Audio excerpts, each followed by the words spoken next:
Wired.com presents The Geek's Guide to the Galaxy. And here is your host, David Barr Kirtley. Hello, and welcome to episode 141 of Geek's Guide to the Galaxy. Our guest today is Michael Shermer, editor of Skeptic magazine. He's also written over a dozen nonfiction books, including Why People Believe Weird Things, Why Darwin Matters, and The Mind of the Market. His latest book is called The Moral Arc: How Science and Reason Lead Humanity Toward Truth, Justice, and Freedom. And now, here's our interview with Michael Shermer. All right, so we're here with Michael Shermer. Welcome to the show. Oh, thanks for having me. Okay, and so your new book is called The Moral Arc. So what's that about?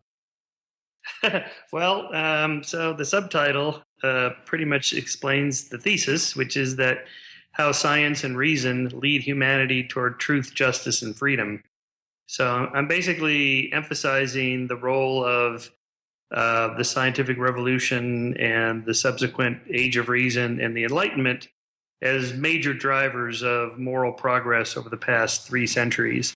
That is to say, the great scientific revolutionaries like Copernicus and Kepler and Galileo and Newton basically all discovered that the universe is governed by natural laws that can be understood and applied to social problems, political problems, economic problems, moral issues.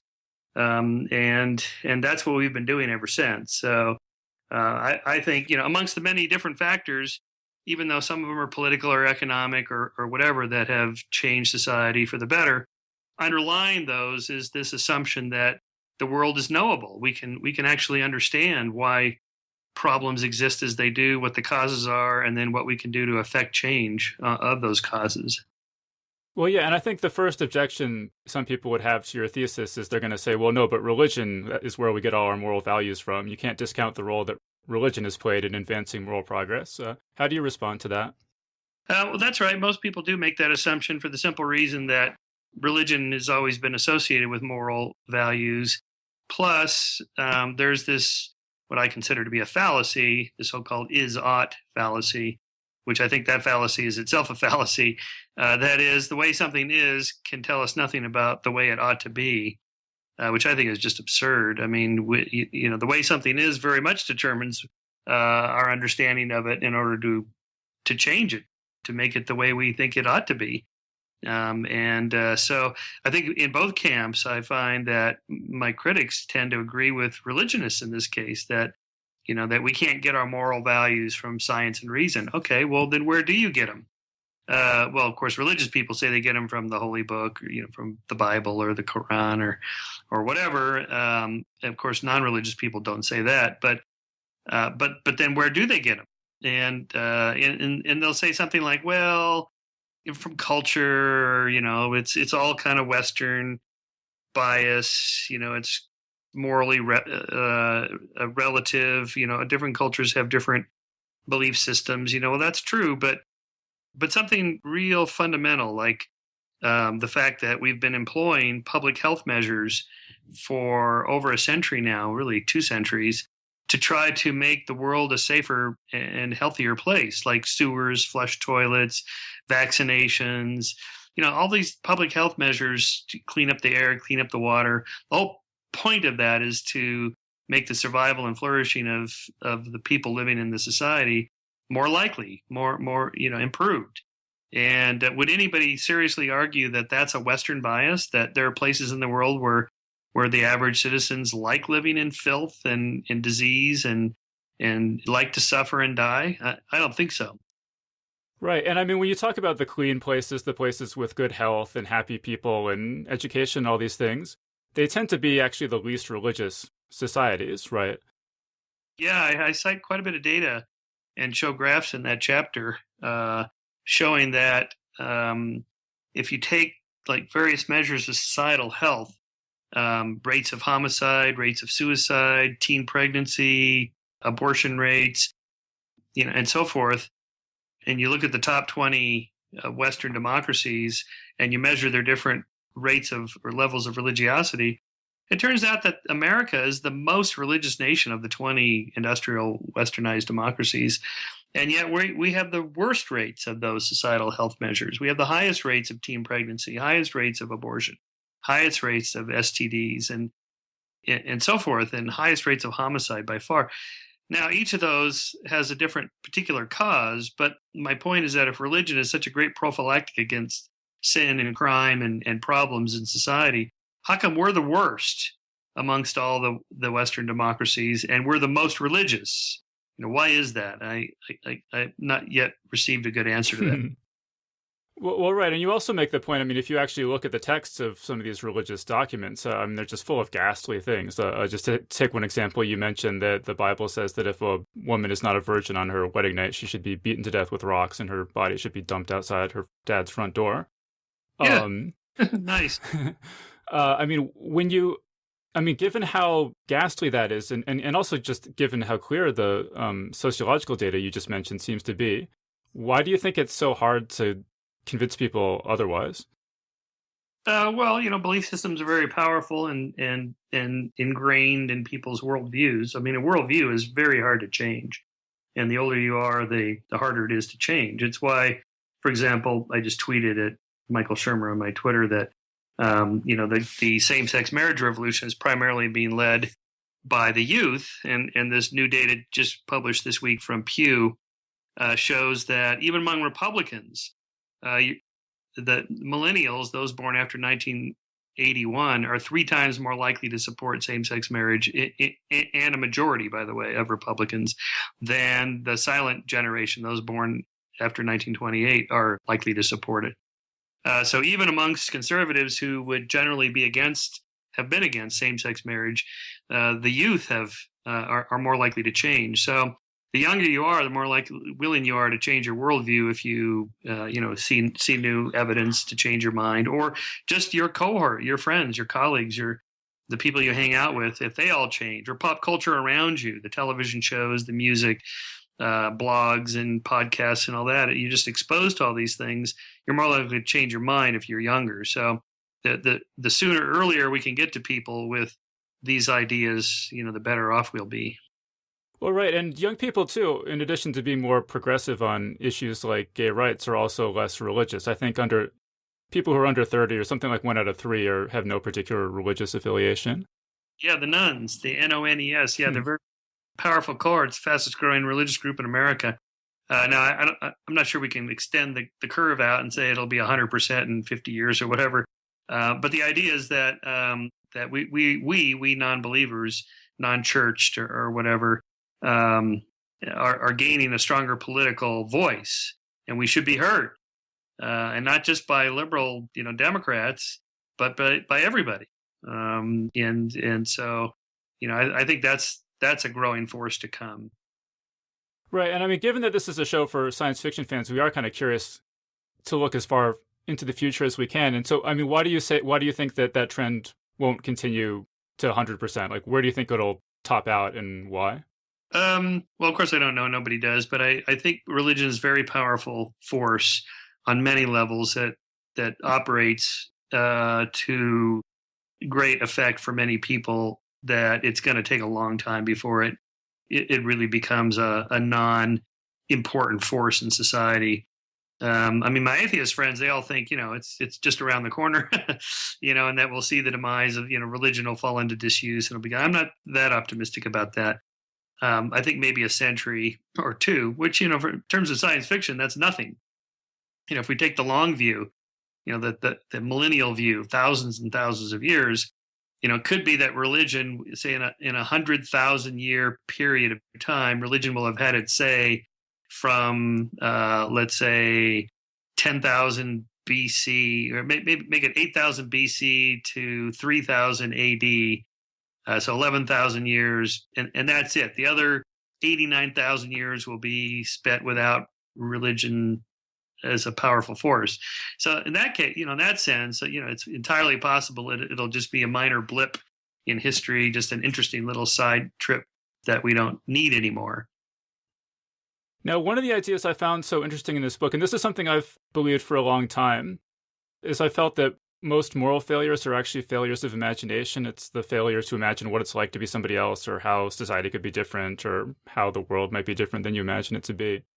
And you have this really interesting discussion of that in this book where you talk about James Flynn, of the Flynn effect, and how he tried to convince his dad not to be racist by making the argument, well, what if you woke up one morning and discovered that your skin had turned black? Would that make you any less of a human being? And I think this is so interesting because to me this seems like a science fiction idea, right? That you wake up and you're a different race one morning, and that kind of hypothetical could lead you to some moral insight.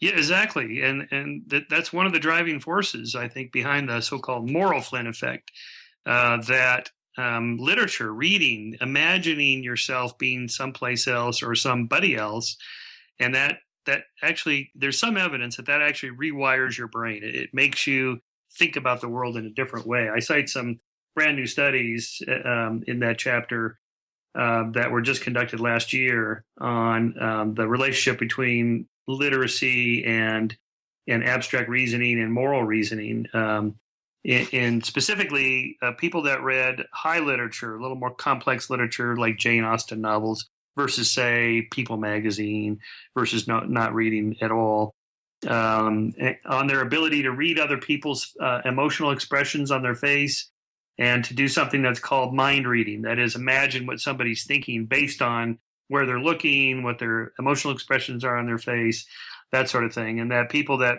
read a lot, especially good quality literature, seem to be better at this. And the argument goes that, when you read a novel, you're looking at the world through the eyes of some other character.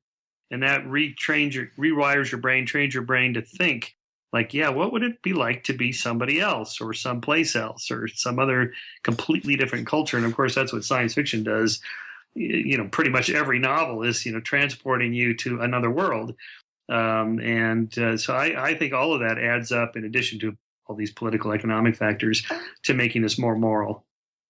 Yeah. And I mean, you mentioned a number of works of science fiction in this book. I'm just kind of curious, would you say that you're a big science fiction fan overall?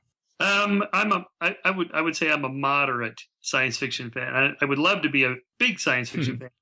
I just have very little time to read science fiction because my job is to read nonfiction for Skeptic magazine, for Scientific American, for review. I review books all the time, and so I'm so exhausted reading all day nonfiction. I don't have much time. But what I do read, and films that I watch and so on, I love science fiction.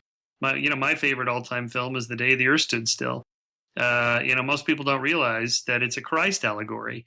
That Klaatu comes down to Earth, and his name on Earth is Mr. Carpenter. In case you don't get the log there, and he delivers this warning. He wants to deliver this warning of, that we have a sinful nature, like original sin, and we have to repent or else.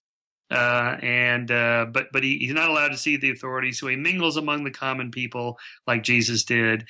And then the Klaatu character Michael Rennie, kind of hooks up with this woman, the Patricia Neal character, who's kind of Mary Magdalene like. They don't quite have a relationship in the film, or maybe they do, who knows. In any case, then the authorities, like the Romans, the government tracks him down and kills him, and he's put in this tomb. In the movie, it's a jail cell or morgue or something like that. And then Gort the robot has to go get him, and the Patricia Neal character gives the famous little line about Klaatu Barada Nikto, go get him and resurrect him. So Gort the robot goes and gets him out of the tomb. So it's an empty tomb, and then takes him back to the spaceship and resurrects him. And and in the original script, the Patricia Neal character sitting there watching this with her mouth open is like, whoa, that's amazing. He's alive again. He was dead. This is the power that you have, science and technology in the future has. And in the original script, he says, yeah.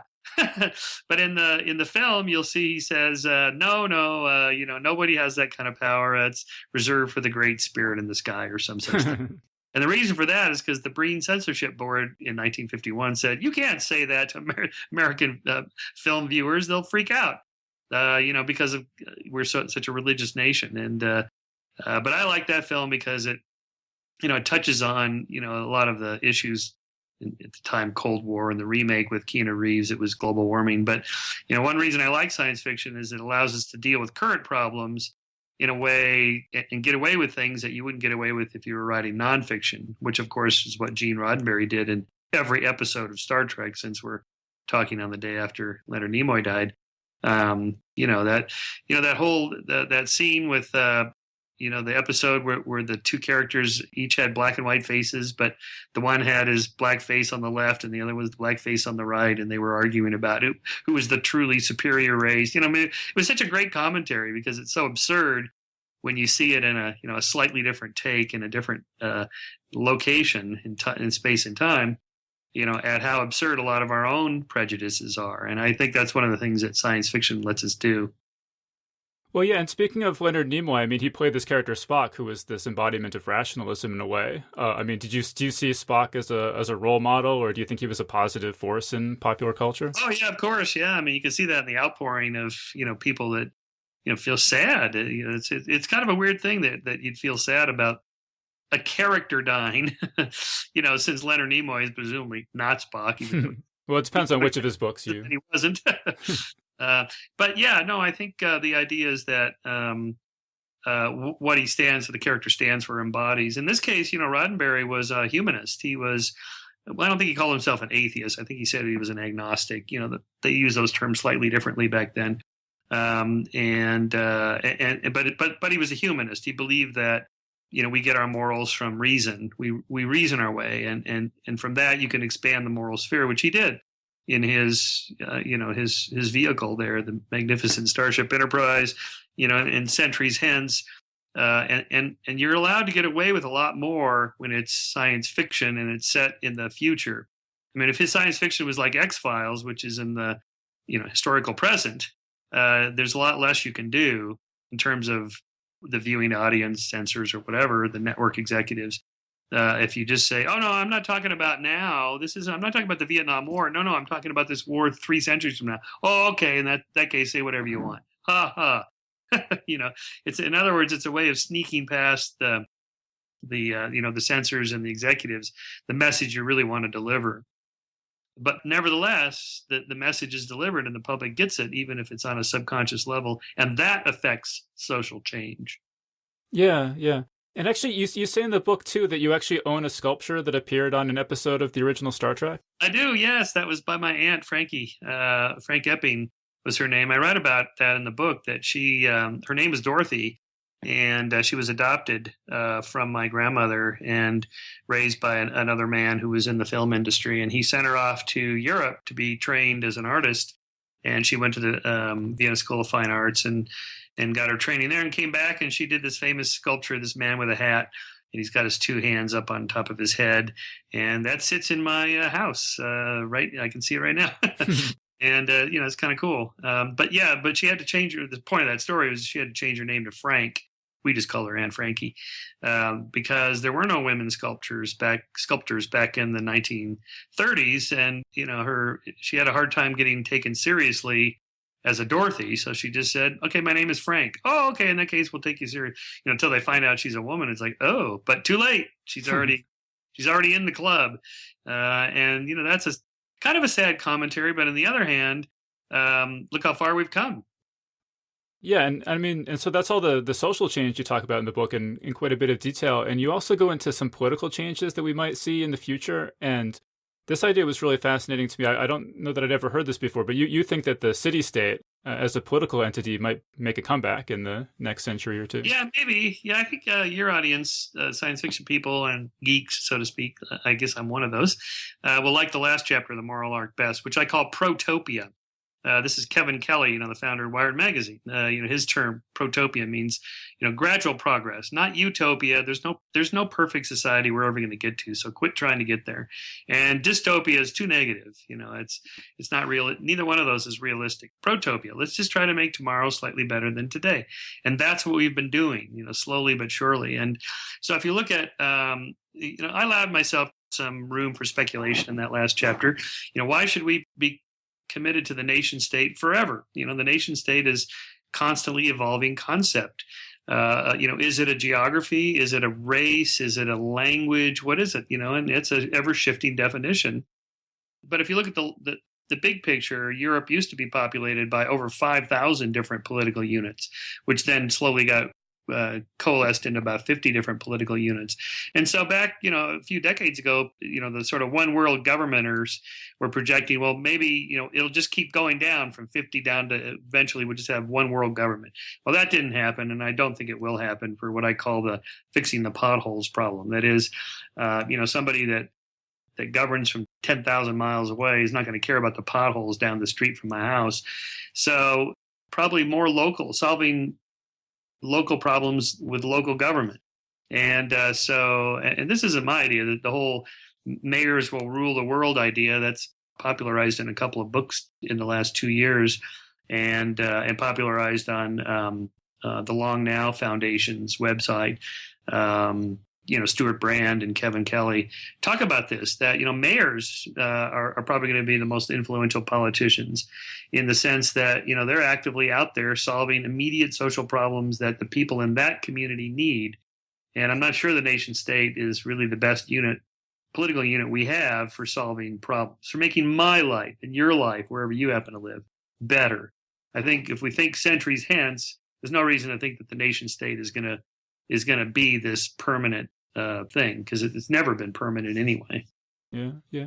And you also you mentioned this really interesting idea that given how technology is liberating us from geography in a lot of ways, that we might just have countries that exist only in the cloud that are completely untethered from geography altogether.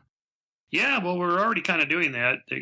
They're communities or like Facebook meetup groups, that kind of thing. It could be more of that. I mean, there'll always be geography because you have to have a place to plant your feet and walk around and sleep and eat and so on. But those will become more flexible, and that the shifting around from one group to another group depending on your interests and your work and so on, I think that'll become more fluid and flexible. But it's always good to remind people, which I do in the book by quoting Kevin Kelly, who he talks about it in the early 90s when he was at Wired magazine, and they were projecting the future of the internet, like 10 years hence, which we've since seen, and how wrong they were.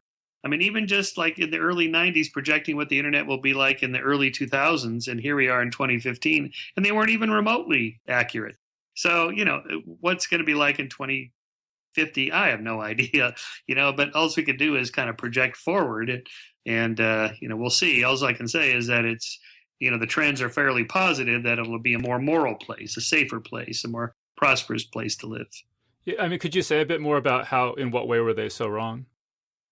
Well, Kevin makes the point that if you would have said to internet specialists and leaders in the early 1990s, one day almost everything on the internet is going to be free or so cheap, almost too cheap to meter, and they would have said, well, that's not possible. There has to be an economic model. There has to be a profit motive. How can you possibly make money and support a company when everything's free? And in fact, most of the stuff on the internet is free now. And yet there's still ways to structure it in a way to support your company or organization through advertising and click through and that sort of thing. And that would have been hard to predict. So who knows? That's that sort of abundance model that people like Peter Diamandis talk about. The X Prize founder about prosperity. Bold is his new book, and Abundance is his previous book. I find those very uplifting. I mean, a lot of people are very critical of those books and that whole worldview because it feels like it's leaving the little guy behind. And oh yeah, rich old white guys can talk about how, they go to conferences like TED and talk about how great the future is going to be. Meanwhile, there's people starving in Africa. Yes, I know, but the Gates Foundation has just projected that poverty will be over in Africa in 15 years. Their projections for 2030 are that there'll be no more poverty as defined by the UN, making $2.50 or less a day. That'll be over. So it's not just let's make the rich people uber rich and the world will be great. No, let's bring everybody up. And that's where I think we're heading. Well, yeah, I mean, this book is very optimistic about, if the current trends continue, there'll be a lot more prosperity and equality and so on. But you also, I mean, you mentioned passing things like global warming and ways in which the world is getting worse. Like, how do you see those two trends intersecting, and how confident can we be that the positive trends will continue and they won't be sort of swamped by ecological collapse or things along those lines. Yep. I'm pretty optimistic. I do think global warming is real and primarily human caused. I don't doubt that. However, I am not as confident as the what I call the climate apocalypse people that that it's going to be apocalyptic. It's going to just bring about utter ruin, and climate change is an existential threat to civilization. I don't think so. The doomsayers have been wrong in the past. Just embarrassingly wrong in terms of projections about overpopulation leading to billions of people starving to death, and all those projections that Paul Ehrlich made in the 60s and 70s with the population bomb. They just didn't come true. And now that doesn't mean they won't. I just don't think it's as likely as the doomsayers say. Now, my long-term projections in the final chapter of the moral arc is that if we can educate everybody and make birth control accessible, cheap or free, populations will naturally decline, especially if you educate women, because women are primarily in control of family size more than men. And so if you can educate women and make birth control accessible, what happens is that family size naturally goes down. And this will happen in Africa too. Now, this is going to take a while because of the momentum. So we're going to still be climbing through 2050 to a peak of probably 9 or 10 billion. But I'm projecting that by 2200, we'll be back down to 1 or 2 billion. And by then, the technologies will be such that we can easily sustain 1 to 2 billion people with renewable farming and renewable energy sources. And that could be a indefinite civilization, could exist indefinitely at this super higher quality of standard of living, at a sustainable, renewable sources of energy and food. And so that's where I think optimistically we're going to get to. And I don't think, the whole thing is going to collapse at 2100, preventing us from getting to 2200 in that more optimistic worldview. I just don't see it happening. I see people like Elon Musk, who is the sort of the Steve Jobs of our generation now, changing the world. And let's find technological solutions now, immediately. Let's go and do it in a way that people can make a profit doing it. Why not? Well, yeah, you mentioned farming and food, and that's another big part of this book is animal rights and how we treat animals. I guess that the thing that really struck me in that section, being a science fiction person, is you mentioned in passing the possibility of biofabricating meat. And I think that's so interesting. And that seems to me, I mean, you say it would be so hard to get people to stop eating meat, but maybe if we're just able to print meat out on a 3D printer and we don't have to kill animals to get it, that might obviate the problem. That's one of the Google X projects, I believe, is the synthetic meat. They're not there yet. There's nothing tastier than a good steak. But, when you look at the treatment of farm animals, factory farms in particular, it's pretty gruesome. I think that does have to come to a stop. It really is not the proper treatment of sentient beings as I've defined it. But on the other hand, I think to be realistic, somebody like Temple Grandin's work to make the farming process more humane, less suffering for these sentient beings. That's kind of where we are now. Let's try to make their lives better. I do praise these poly farms, what I call happy farms, where the animals run around and sort of mildly free, and they can kind of live out their physiological destiny until it's time, till their last day. That's maybe not as ideal as animal rights activists would like it, but I think realistically, that's the best we can hope for at the moment. In the long run, yes, centuries hence, it's entirely possible. Why not? Synthetic meat, and so we don't have to bring those animals into existence in the first place in order to kill them. That would be better for sure.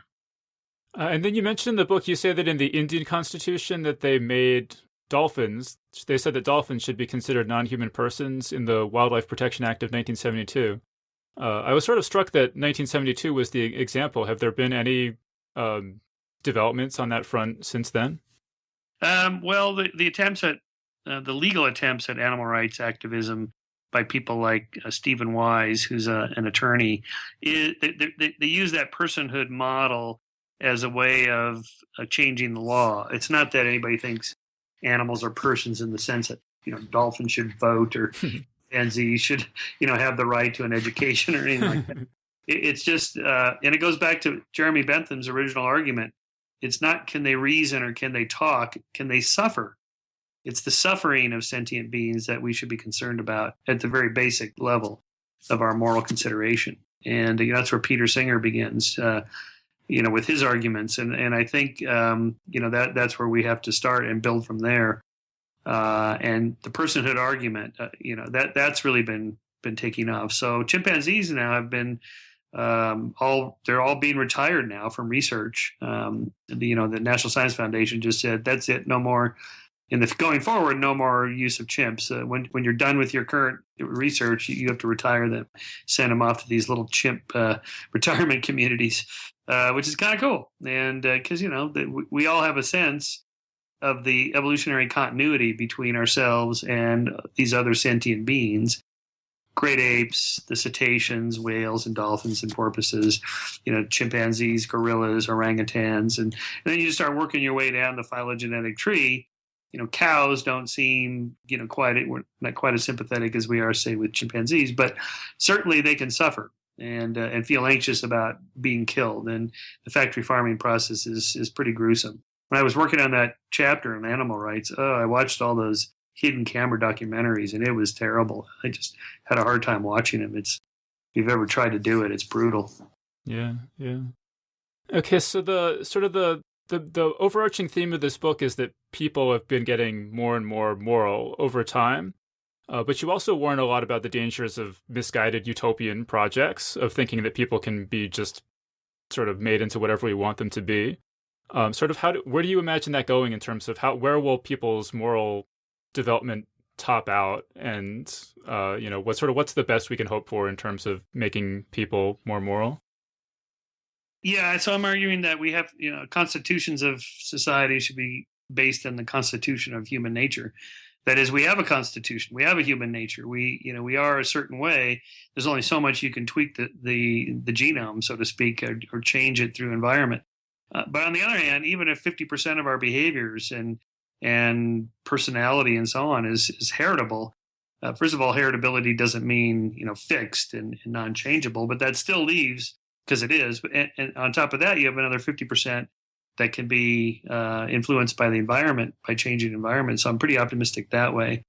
How far can we go? Who knows? I think it's possible to get to a point where there's no more major interstate conflicts. I mean, look what's happened in Europe. For 500 years, the great powers of Europe were at war with each other almost every year.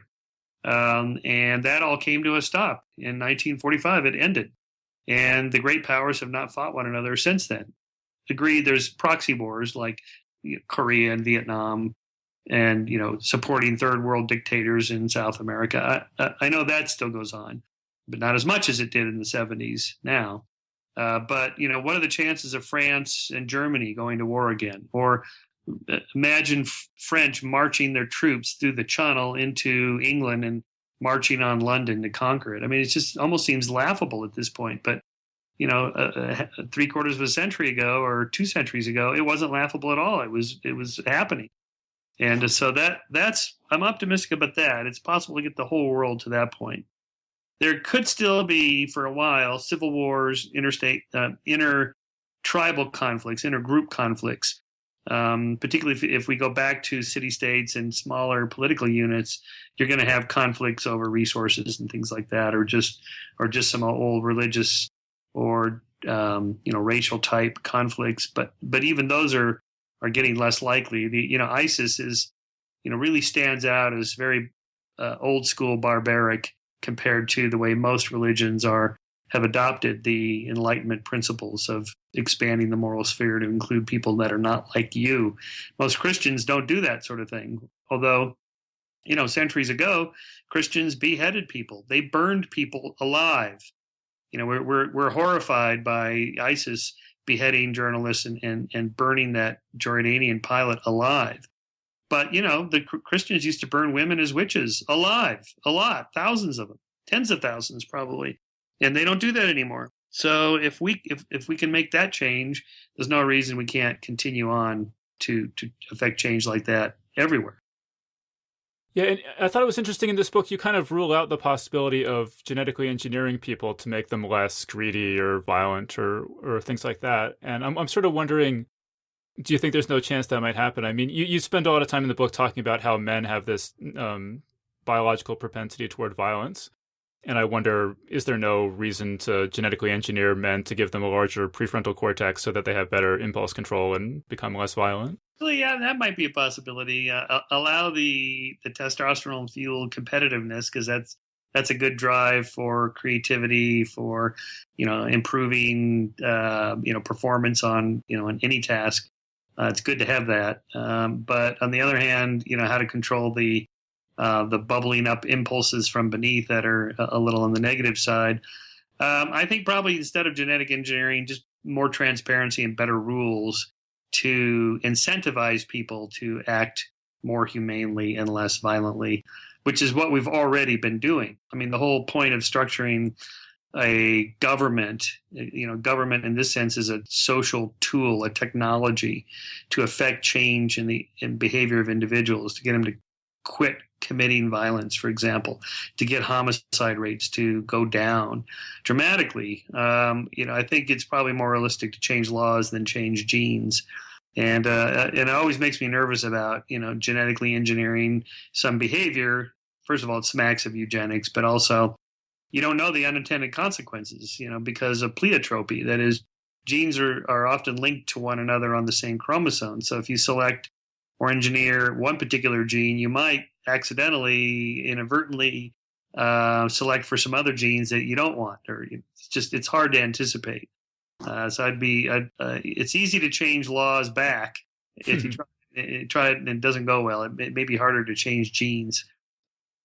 Although that does bring up, there's this quote you have from James Madison in the Federalist Paper number 51, where he said, "If men were angels, no government would be necessary."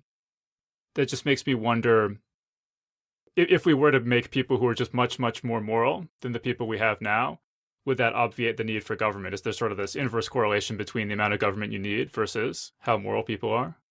Yeah, I guess what I'm saying is that I don't think that's possible to genetically engineer people to become angels, or even structure society that would make that possible. I think the best we can hope for is to optimize the incentives to get people to act more morally.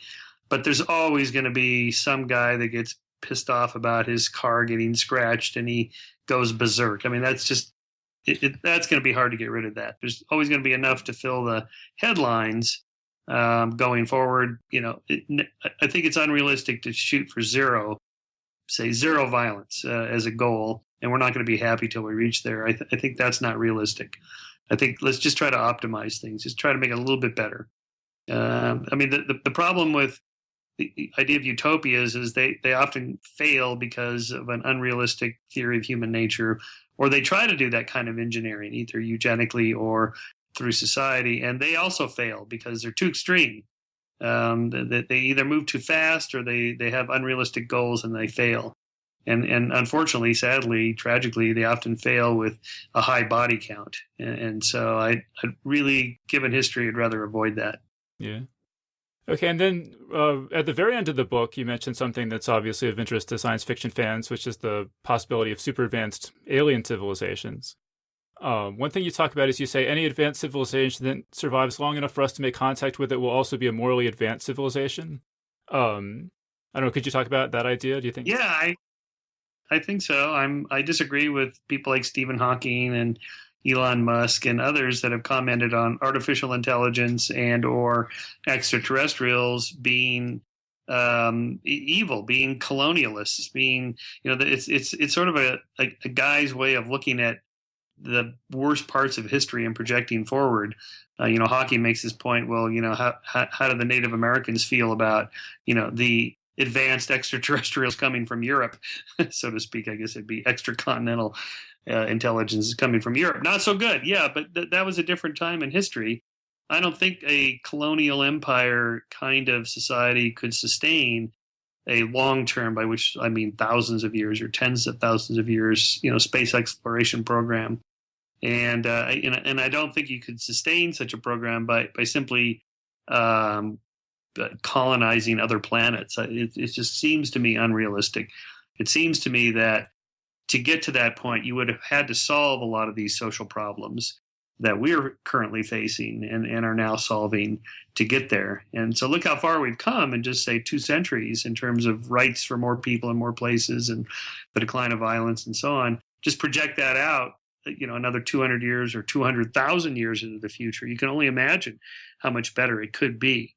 And I think that scenario is much more likely than the reverse, that we go backwards, that, we reinstate slavery, we take the vote away from women.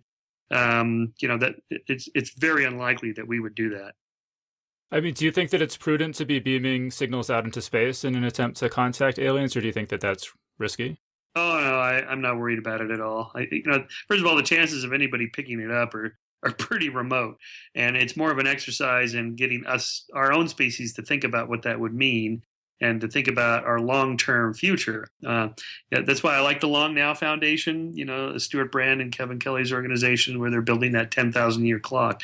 It's just a way of reconfiguring, which science fiction does, to get back to where we started, reconfiguring the way we think about things. Let's think about the long term, thousands of years from now, rather than, weeks from now or months from now. It just kind of gets you to think about the bigger picture, which I think is a healthy thing to do. And in that sense, I think, sending the signals out is really more for ourselves.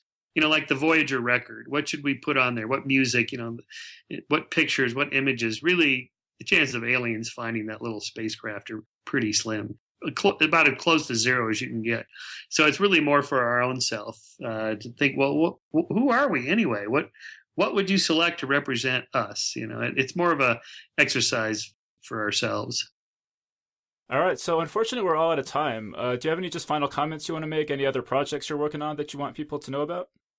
The Moral Arc definitely is my magnum opus, as it were, the biggest thing I've done. So what I'd really like to do is bring it to film as a documentary film or a television series, 6-part special, something like that. I mean, let's face it, if you want to change the world, you really need to use the visual medium. Books are great, and I love books. I'm a huge reader, but you have to be on TV. You got to be on film. You have your ideas visually to really reach a lot of people in our culture. So that's my next project, is to bring that to television. We have a webpage where you can read about all these ideas, and moralarc.org is the place to go. But, anyway, the book's in bookstores, Amazon, and all that. So give it a read and let me know what you think. All right, great. Yeah, so that book, again, it's called The Moral Arc, and the author is Michael Shermer. And so, Michael, thank you so much for joining us. Oh, thanks for having me. I appreciate that. And that was our interview. So big thanks again to Michael Shermer for joining us on the show. Big thanks as well to everyone who's given us 5 stars on iTunes, including Ismail Schanhorst from Brazil, who writes, "One of the greatest services to mankind on the internet. Keep geeking, my friends." So big thanks again to Ismail Schanhorst for that great review. I'd also like to thank everyone who signed up this week to support us on Patreon, and their names are George Turcotte, Esther Sebastova, Carolyn Penny, Cody, aka Enigmatic Pariah, J.T. Howard, Seth Dickinson, R. Chris 4, Jesse Colton, Alex Brady, Joseph Colby, and Michael Flynn. Our current total is $178.64 per episode. And remember that if we reach $250 per episode, that'll guarantee that the show continues through the end of 2015. And if we reach $400 per episode, that'll guarantee that the show continues through June of 2016. So if you're looking forward to another year or more of Geek's Guide to the Galaxy, please sign up to give us $1 or $2 per episode over at patreon.com/geeks. So that's patreon.com/geeks.